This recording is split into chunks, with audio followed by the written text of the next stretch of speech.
إن الحمد لله نحمده ونستعينه ونؤمن به ونتوكل عليه ونعوذ بالله من شرور أنفسنا ومن سيئات أعمالنا من يهده الله فلا مضل له ومن يضلل فلا هادي له وأشهد أن لا إله إلا الله وحده لا شريك له وأشهد أن محمدا عبده ورسوله أرسله بالحق بشيرا ونذيرا من يطع الله ورسوله فقد رشد واهتدى ومن يعص الله ورسوله فقد ضل وغوى أما بعد فإن خير الحديث كتاب الله وخير الهدي هدي محمد صلى الله عليه وسلم وشر الأمور محدثاتها وكل محدثة بدعة وكل بدعة ضلالة وكل ضلالة في النار أما بعد فإن خير الحديث كتاب الله وخير الهدي هدي محمد صلى الله عليه وسلم وشر الأمور محدثاتها وكل محدثة بدعة وكل بدعة ضلالة وكل ضلالة في النار. أعوذ بالله السميع العليم من الشيطان الرجيم. بسم الله الرحمن الرحيم. إنما يعمر مساجد الله من آمن بالله واليوم الآخر وأقام الصلاة وآتى الزكاة ولم يخش إلا الله فعسى أولئك يكون من المهتدين. ہر قسم کی تسبیحات، تمجیدات، تحمیدات، اچھے کلمات، بزرگی، کبریائی، بڑائی سب اللہ کی سزاوار ہے، اور بے شمار درود و سلام کائنات کے امام محمد عربی علیہ السلام کی ذات گرامی پر کہ جن کے ذریعے اللہ نے ہماری رہبری، رہنمائی، ہدایت کا بندوبست فرمایا اور ہمیں مسلمان بنایا، اپنے آقا کی آخری امت میں سے بنایا. یہ اس رب کا بے پایا احسان ہے، اور صرف ایسے نہیں چھوڑا بلکہ دنیا میں زندگی گزارنے کا طریقہ بتایا اور پھر کامیابی کا دستور اپنے حبیب پر نازل فرمایا، قرآن پاک دیا، دستور حیات دیا.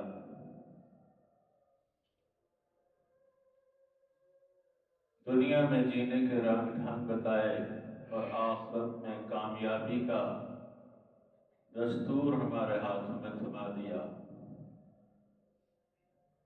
جب دنیا سے رخصت ہوئے تو اس حال میں کہ جو کچھ رب نے عطا کیا تھا سب کچھ وہ پہنچا چکے تھے، اور سب کو گواہ بنا کے فرمایا حل بلغت، کیا میں نے پہنچا دیا ہے؟ تو سب نے کہا، صحابہ کرام نے، بلا یا رسول اللہ، یقیناً آپ نے پہنچا دیا ہے اور بلغ ما انزل الیک کا حق ادا کر دیا ہے. انہیں تعلیمات میں سے تعلیمات سیکھنے کا مرکز وہ پیارے حبیب نے مسجد کو بتایا ہے. اور یہ جو میں نے آیت آپ کے سامنے پڑھی ہے سورہ توبہ کی، اللہ نے اس میں مسجد کو آباد کرنے والے ان کی صفات کا ذکر کیا ہے. انما یعمر مساجد اللہ، بے شک اللہ کی مسجدوں کو آباد کرتے ہیں وہ لوگ من آمن باللہ. سب سے پہلی خوبی ان کی یہ ہوتی ہے کہ وہ ایماندار ہوتے ہیں. من آمن باللہ والیوم الآخر، اللہ پر ایمان لانے والے، آخرت پر ایمان لانے والے، وَأَقَامُ الصَّلَاةَ، نماز کو قائم کرنے والے، زکوٰۃ ادا کرنے والے، صرف اللہ سے ڈرنے والے. فَعَسَىٰ أُولَٰئِكَ أَن يَكُونُوا مِنَ الْمُهْتَدِينَ، پھر ان کا انعام اللہ نے ذکر کیا ہے کہ یہ ہدایت یافتہ ہے. اللہ کی یہ مساجد، اللہ نے مساجد کی نسبت اپنی طرف فرمائی ہے، فرمایا اللہ کی مساجد۔ تو اس سے اندازہ ہوتا ہے کہ مسجد کس قدر بابرکت مقام ہے، کس قدر عظیم مقام ہے۔ یہ اللہ کی مسجدیں ہیں۔ پیارے پیغمبر رسول اللہ صلی اللہ علیہ وسلم ہجرتوں کے ستائے ہوئے اور بیت اللہ میں پیغمبر علیہ السلام عبادت کے لیے آتے تھے، لیکن صحابہ کرام جو مہاجرین بیت اللہ کو چھوڑ کر جا رہے تھے، بہت زیادہ وقت کا بوجھ تھا دل پر۔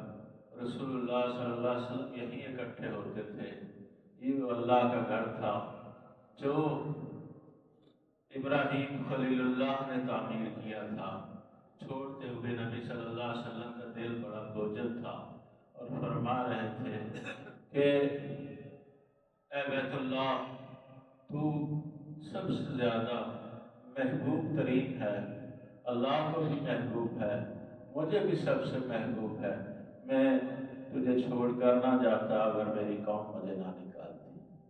جب مدینہ منورہ پہنچے، رسول اللہ صلی اللہ علیہ وسلم اونٹنی پر سوار تھے، قصبہ اونٹنی۔ ہر بندہ یہ چاہ رہا تھا، ہر انصاری کی یہ خواہش تھی، وہ دولت مند ہو یا غریب ہو، فقیر ہو یا تونگر ہو، ہر ایک یہ چاہتا تھا کہ آج اس کے نصیبے میں رسول اللہ صلی اللہ علیہ وسلم کی میزبانی آ جائے۔ ہر کوئی بڑھ بڑھ کے اونٹنی کی مہار تھامنا چاہتا ہے۔ نبی صلی اللہ علیہ وسلم نے فرمایا دعوها فإنها مأمورہ، اسے چھوڑ دیں، یہ اللہ کی طرف سے حکم کی پابند ہے۔ اور پھر جہاں اونٹنی بیٹھ گئی، آپ نے فرمایا انہ منزل، یہی ہماری منزل ہے۔ اور رسول کریم صلی اللہ علیہ وسلم نے مدینہ منورہ پہنچ کر جو بڑے بڑے کام فرمائے، جو بڑے بڑے ارشادات آپ نے دیے، جو سیاست کی بنیاد رکھی، نئی ریاست کی بنیاد رکھی، وہ سب ایک طرف، لیکن جو سب سے پہلا کام پیارے پیغمبر محمد عربی علیہ السلام نے فرمایا وہ یہ تھا کہ آپ نے اسد بن زرارہ کو بلایا۔ ان کی کفالت میں 2 یتیم بچے تھے، سہل اور سہیل۔ پوچھا یہ جگہ کس کی ہے؟ بتایا گیا یہ سہل اور سہیل کی جگہ ہے۔ فرمایا جہاں اونٹنی بیٹھی ہے، سب سے پہلا کام مدینہ میں پہنچ کر نبی صلی اللہ علیہ وسلم نے یہ کیا کہ یہاں ہم مسجد بنائیں گے۔ آپ صلی اللہ علیہ وسلم نے مسجد کے لیے ان سے پوچھا، دونوں بچوں سے، انہوں نے کہا ہم یہ جگہ ہبہ کر دیتے ہیں۔ رسول کائنات نے فرمایا نہیں، ہبہ کی جگہ نہیں دوں گا، بلکہ چونکہ یہ یتیم بچے ہیں، ان کی قیمت ادا کی جائے گی۔ قیمت ادا کر کے وہ مسجد کی جگہ خرید لی، اور سب سے پہلا کام یہی فرمایا کہ وہاں آپ نے مسجد کی بنیاد رکھی اور مسجد کی تعمیر میں خود شریک ہو گئے۔ صحابہ کہتے ہیں کہ رسول اللہ صلی اللہ علیہ وسلم مٹی اور گارا اٹھا رہے تھے، اینٹیں اٹھا رہے تھے۔ کائنات کے امام خود، کیونکہ یہ مساجد اللہ، یہ اللہ کی مسجدیں ہیں، اور اس کے کام میں نبی کریم صلی اللہ علیہ وسلم خود شریک ہیں۔ آپ کے بدن مبارک پر مٹی اور گارے کے آثار نظر آ رہے ہیں، جس میں اثر پر اس مزدوری کا آثار نمایاں ہیں۔ اور صحابہ کہتے ہیں کہ لئن يعمل محمد ونقعد فهذا العمل مذلل، کہ اگر نبی کائنات خود اٹھ کر ہمارے ساتھ شریک ہو کے مسجد کی تعمیر میں حصہ لیں تو ہم بیٹھے رہیں، یہ تو بڑی گمراہی ہو جائے گی۔ کائنات کے امام خود شریک ہیں۔ صحابی آگے بڑھتے ہیں، کہتے ہیں یا رسول اللہ، میں آپ کا یہ بوجھ اٹھاتا ہوں۔ فرمایا کیا میں تم مجھ سے زیادہ نیکی کے طلبگار ہو؟ کیا مجھے تو نیکی کی ضرورت نہیں ہے، یا تم مجھ سے زیادہ مضبوط ہو؟ اللہ اکبر۔ اور نبی صلی اللہ علیہ وسلم کی زبان پر یہ اللہم اغفر للانصار والمہاجر، اے اللہ انصار اور مہاجر کی مغفرت فرما دے، مہاجرین کی اللہ ان کی مغفرت فرما دے جو اس مسجد کی تعمیر میں میرے ساتھ شریک کار ہیں۔ اور کہتے ہیں صحابہ کرام انہو حمال لیس حمال خیبرا ولکنہ ابر للہ واتقرا، یہ جو بوجھ ہم اٹھا رہے ہیں یہ خیبر کے قلعوں کو بنانے والوں جیسا بوجھ نہیں ہے، یہ عام تعمیر نہیں ہے، بلکہ یہ تو اللہ کے ہاں محبوب ترین ہے، پاکیزہ ترین کام ہے جس میں ہم شریک ہو رہے ہیں۔ تو میرے بھائیوں، مسجد اللہ کے ساتھ تعلق کا ذریعہ ہے، اللہ کے سامنے سر بسجود ہونے کی جگہ ہے، اور اللہ سے بہت ساری برکات حاصل کرنے کا ذریعہ ہے۔ انما یعمر مساجد اللہ من آمن باللہ، اور ان مسجدوں کو آباد کون کرتا ہے؟ جو ایمان والا ہے۔ اسی لیے رسول اللہ صلی اللہ علیہ وسلم نے فرمایا کہ اذا رأیتم الرجل یعتاد المساجد فاشہدوا لہ بالایمان، فرمایا جب دیکھو کسی شخص کو کہ وہ مسجدوں میں آتا جاتا ہے تو اس کے ایمان کی گواہی دے دو۔ مسجد میں آنا جانا یہ ایمان کی علامت ہے۔ بہت ساری جگہوں پہ لوگ جاتے ہیں، زیارات کے لیے جاتے ہیں اور وزٹ کرتے ہیں، دیکھنے کے لیے جاتے ہیں، پر رب کریم کے ارشاد کے مطابق احب البلاد الی اللہ مساجدہا، رسول اللہ صلی اللہ علیہ وسلم نے فرمایا کہ سب سے بہترین جگہ شہروں میں اللہ کے نزدیک اس کی مساجد ہے۔ وَأَبْغَضُ الْبِلَادِ إِلَى اللَّهِ أَسْوَاقُهَا، اور بری ترین جگہ جہاں ہم بڑے شوق سے جاتے ہیں، کچھ نام بھی خریدنا ہو تب بھی کہتے ہیں جی مارکیٹ جائیں گے، اور ونڈو شاپنگ کرتے ہیں، بازاروں میں پھرتے ہیں۔ أَبْغَضُ الْبِلَادِ إِلَى اللَّهِ أَسْوَاقُهَا، اللہ کے نزدیک مبغوض ترین جگہ، بری ترین جگہ یہ بازار ہیں جہاں جھگڑے ہوتے ہیں، جہاں جھوٹی قسمیں اٹھائی جاتی ہیں، جہاں لوگوں کو دھوکہ دیا جاتا ہے، دھوکے سے مال بیچا جاتا ہے، اور بہت ساری منکرات کا ارتکاب کیا جاتا ہے۔ تو اللہ کے نزدیک سب سے بہترین جگہ یہ مساجد ہے۔ وَأَنَّ الْمَسَاجِدَ لِلَّهِ فَلَا تَدْعُ مَعَ اللَّهِ أَحَدًا، یہ مساجد یہ اللہ کی ہے، بار بار یہ کہا جا رہا ہے اللہ کی ہے۔ وَأَنَّ الْمَسَاجِدَ لِلَّهِ فَلَا تَدْعُ مَعَ اللَّهِ أَحَدًا، ان مساجد میں ذکر بھی اسی کا ہوگا۔ جب یہ مسجدیں اس کی ہیں تو اسی کا نام لیا جائے گا، اس میں کسی اور کا نام بلند نہیں کیا جائے گا، کسی اور کی عبادت نہیں کی جائے گی۔ اسی لیے تو فرمایا مَا كَانَ لِلْمُشْرِكِينَ أَن يَعْمُرُوا مَسَاجِدَ اللَّهِ، مشرکوں کا کیا کام ہے کہ مسجدوں کو آباد کریں؟ مسجدوں کو آباد کرنا تو مومنین کا کام ہے۔ تو آباد کرنے سے مراد یہ ہے کہ یہاں اللہ کا ذکر ہو، اللہ کی کتاب کی تلاوت ہو، یہاں پر اللہ کے دین کی تعلیمات عام کی جائیں۔ یہ مساجد کا رول ہے ایک معاشرے میں۔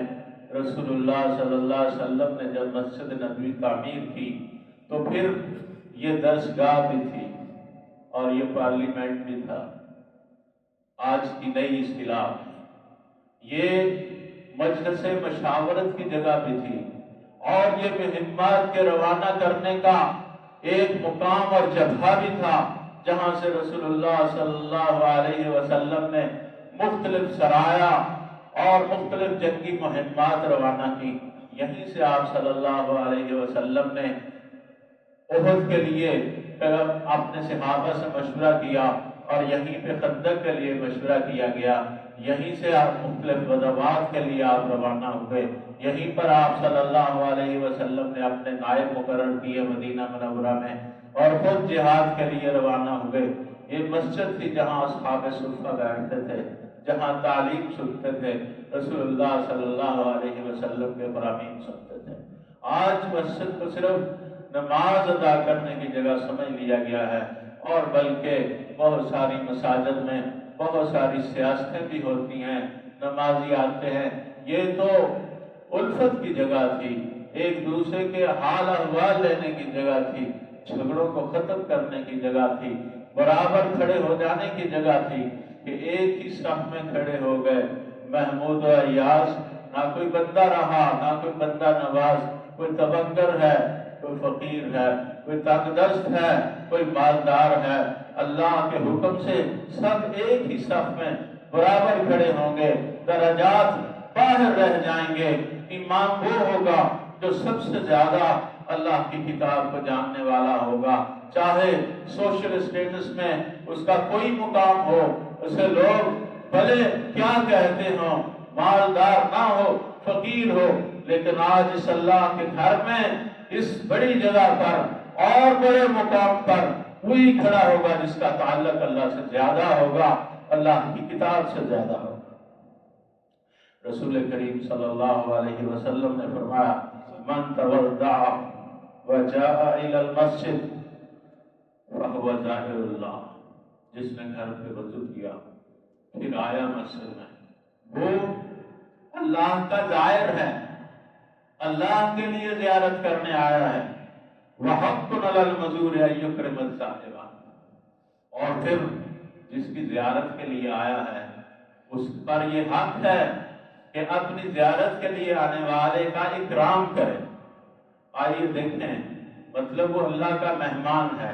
ہمارے گھر میں کوئی مہمان آتا ہے، ہر شریف آدمی وہ یہ چاہتا ہے کہ اپنے مہمان کی تقریب کرے، اور یہ اعلیٰ اخلاق اور اعلیٰ صفات کا مظہر ہے کہ جب کوئی مہمان آئے تو اس کی مہمان نوازی کی جائے۔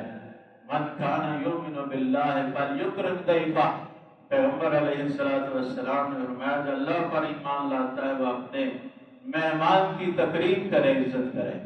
اور جب عام آدمی اپنے مہمان کی عزت و تقریب کرنے کے لیے وہ اپنی حد کے مطابق کوشش کرتا ہے تو پھر رب کی مہمان نوازی کیا ہو؟ اللہ کا مہمان آئے اور وہ خالی ہاتھ لوٹ جائے، ایسا ممکن نہیں ہے۔ وہ رب العالمین ہے، جواد ہے، کریم ہے، عطا کرنے والا ہے، دینے والا ہے۔ اس کا مہمان بن کے کوئی اللہ کے گھر میں آیا ہے تو اللہ اس کو خالی ہاتھ نہیں لوٹاتا۔ اور ان مساجد سے ذکر سے روکنے والے یا اس میں فساد برپا کرنے والے یا فساد کی کوشش کرنے والے یا ایسی حرکات کرنے والے جس سے مسجد کا نظام ڈسٹرب ہو جائے یا جس سے نمازیوں کے لیے پریشانی کا ذریعہ بن جائے، جس سے لوگ مسجد چھوڑ جائیں، فمن اظلم ممن منع مساجد اللہ ان یذکر فیہا اسمہ وسعی فی خرابها، اس سے بڑا ظالم کون ہو سکتا ہے جو اللہ کی مسجد سے ذکر سے روکتا ہے؟ اللہ کی مساجد سے ذکر سے روکنا اور اسے خراب کرنے کی شعوری کوشش کرنا، اس سے بڑھ کر ظالم کوئی نہیں ہو سکتا۔ یہ رب تعالیٰ کی، اللہ تعالیٰ کی جگہ ہیں اور عظیم ترین جگہ ہیں۔ فی بیوت اذن اللہ ان ترفع ویذکر فیہا اسمہ یسبح لہ فیہا بالغدو والآصال، یہ وہ گھر ہیں جنہیں بلند کرنے کا اللہ نے حکم دیا ہے۔ بلند کرنے سے مراد یہ نہیں کہ اس کی تعمیر بہت اونچی کر دی جائے، بلند و بالا بلڈنگیں بنا لی جائیں۔ بلند کرنے کا مطلب یہ ہے کہ ان کی تعظیم اور توقیر کی جائے اور جو ان کا مقصد ہے اس کو پورا کرنے کی کوشش کی جائے۔ ان ترفع ویذکر فیہا اسمہ، کہ اس میں اللہ کا ذکر کیا جائے، اس کے نام کو بلند کیا جائے، اس کی تسبیح کی جائے، صبح اور شام اس کی تسبیح کی جائے۔ اور یہ مسجد جو بناتا ہے اللہ اس کے لیے اپنی جنت میں گھر بنا دیتا ہے۔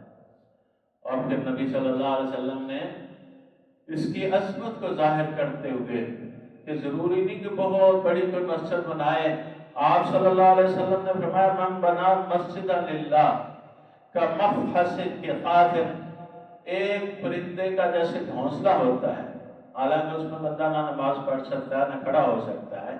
آپ صلی اللہ علیہ وسلم نے اس کی اہمیت بتانے کے لیے، اس کی عظمت بتانے کے لیے یہ مثال دی کہ چھوٹی سی چھوٹی کوئی مسجد بناتا ہے، بن اللہ لہ بیتا فی الجنہ، اللہ اس کے لیے جنت میں گھر بنا دیتا ہے۔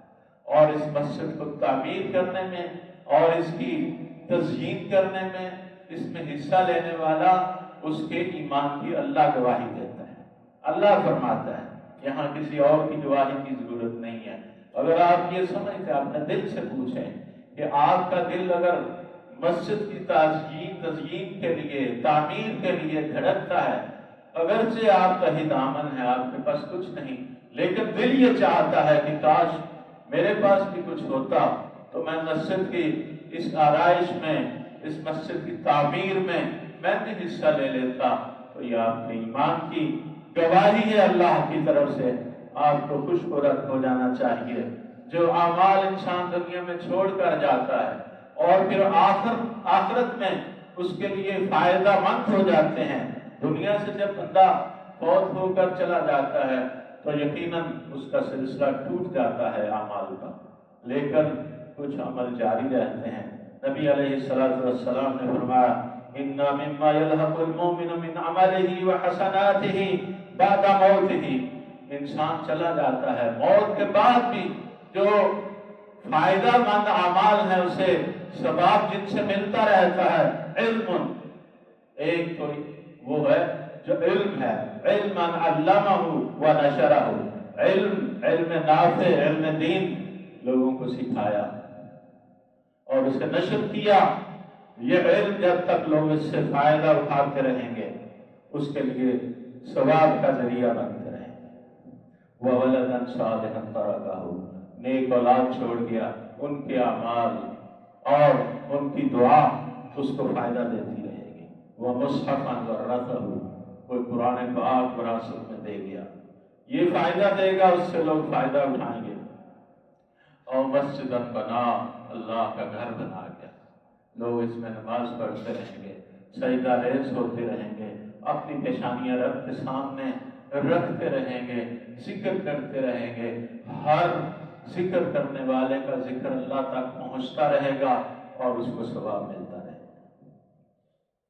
اور بیت لابن السبیل، یا کسی مسافر کے لیے گھر بنا دیا، یہ مسجد اللہ کے فضل و کرم سے، یہ جو مسجد کا خاص رول ہے تعلیم اور تربیت کا، الحمدللہ اس مسجد میں وہ رول ادا کیا جاتا ہے۔ دن رات کہاں کہاں سے آنے والے طلباء کرام جو اپنے ماں باپ کو چھوڑ کے آئے ہیں، گھر بار کو چھوڑ کے آئے ہیں، اور صرف اس لیے کہ اللہ کی رضا حاصل ہو جائے، وہ اللہ کے دین کو سیکھ لیں، اللہ کو راضی کرنے کے لیے اس مسجد میں آپ دیکھتے ہیں کہ کبھی عصر کے بعد حلقات قرآن ہیں، لوگ بیٹھے ہوئے ہیں، طلباء کرام قرآن پڑھ رہے ہیں، کبھی فجر کے بعد لوگ بیٹھے ہیں، اور ہر وقت 24 گھنٹے اس مسجد میں آنا جانا لگا رہتا ہے، عام لوگوں کا نہیں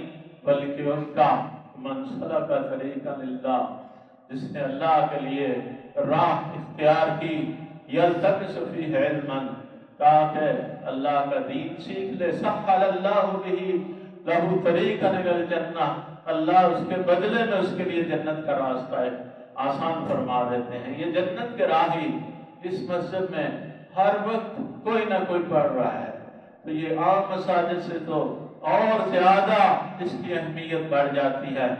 پھر حدیث میں آیا بیتا لابن السبیل، یا جس نے کسی مسافر کے لیے گھر بنا دیا، اور یہ جو ہاسٹل ہے یہ گھر ہیں ان مسافروں کے لیے جو اللہ کی راہ میں نکلے ہیں، جو اس لیے نکلے ہیں کہ دین سیکھیں اور پھر آگے اس دین کو سکھلائیں، آگے پھیلا دیں۔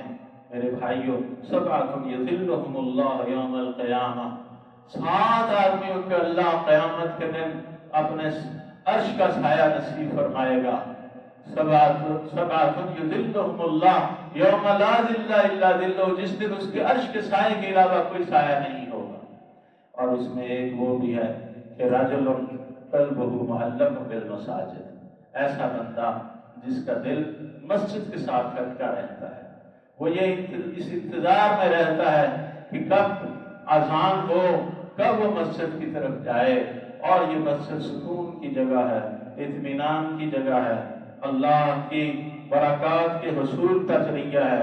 کچھ ایسے کام ہیں جو مسجد نہ ہو تو وہ ہو ہی نہیں سکتے۔ رسول اللہ صلی اللہ علیہ وسلم نے فرمایا کہ جو مسجد میں آ کے نماز پڑھتا ہے اس کی مسجد 27 یہ نماز باجماعت 27 گنا زیادہ اس کو اس کا ثواب ملتا ہے۔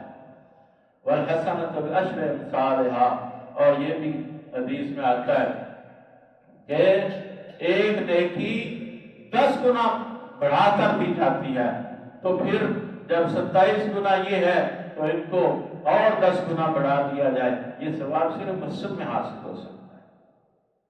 اور عبداللہ بن مسعود کہتے ہیں کہ نمازوں سے پیچھے مسجدوں سے دور صرف وہ لوگ رہتے تھے جن کا نفاق معلوم ہوتا تھا۔ اس مسجد کے کچھ آداب بھی ہیں جو رسول کریم صلی اللہ علیہ وسلم نے سکھلائے ہیں۔ یقیناً اس کی تعمیر میں حصہ لینا یہ ایمان کی علامت ہے۔ اللہ تعالی ہم سب کو مسجد کے آداب اور اس کی جو بھی متطلبات ہیں اس کا خیال رکھنے کی توفیق عطا فرمائے۔